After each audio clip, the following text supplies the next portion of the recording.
When trust fund law first came out, when those statutes were first released, a lot of credit managers got really excited about it. The falsehood about it is most of us know the word trust fund as a trust fund baby, that there is an actual physical trust fund somewhere just sitting like this magical pool of money waiting to be tapped. So when you talk about trust fund, it's really a concept. The funds are to be held in trust. They're trusting that the contractor won't rob Peter to pay Paul, which is the typical contractor method.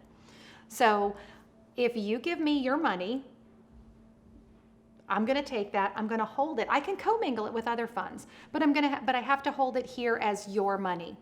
I can't use it to pay for, Fred Smith's materials or labor.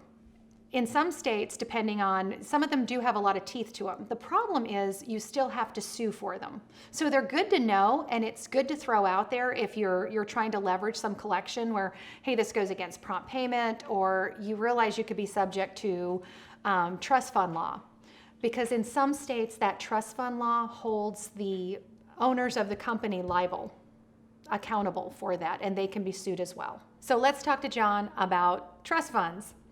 I've heard from credit people that, they look at, it's like this big pot of gold somewhere, like this leprechaun trust fund, credit manager, construction pot of gold that, I didn't get paid, but I can file against the trust fund. Like it's this giant thing out there.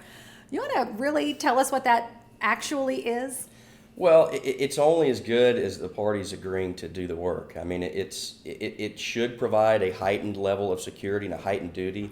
But if the party that you contracted with breached the contract, they're not paying you, who's to say they put that money in trust as they were required to do anyway? So, and it also means you still have to go sue for that money. It's not a lien. You hope the money's there, but is it there? Did they put it in a devoted account? I don't know. So I think it's a good thing to have, but it's not the silver bullet. It's still something that you have to pursue in court if you're going to get that money. So I think it helps. I think it's good to ask for, but it's not an end-all, be-all. It's not something where you can just sit back and say, well, they set up the trust fund, so where everything's fine here. All right, with trust fund, the thing that was kind of exciting was to be able to contact the company and say, listen, you understand that because you commingled funds and you used them, because you're telling me you don't have any money to pay this and you're waiting for your next project in which you'll be able to pay me on, you can be held personally liable according to trust fund statutes. That always puts a little bit of fear in people. Now, it doesn't get you paid right out of the gate because it's usually not met with a lot of warmth. However, it's good to be educated on, and it's good to know these buzzwords. It's good to know things that you're able to use to help leverage. Again, none of these are going to have quite the leverage that the mechanics lien does, and that's why they're so vital.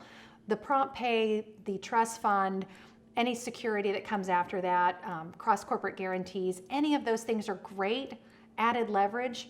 But again, you're looking for something to make the most leverage on a trigger point that you can with the least amount of effort and without sounding like you're trying to lose the customer entirely. Because the idea is to get paid, find a way to solve it, and keep that customer coming back.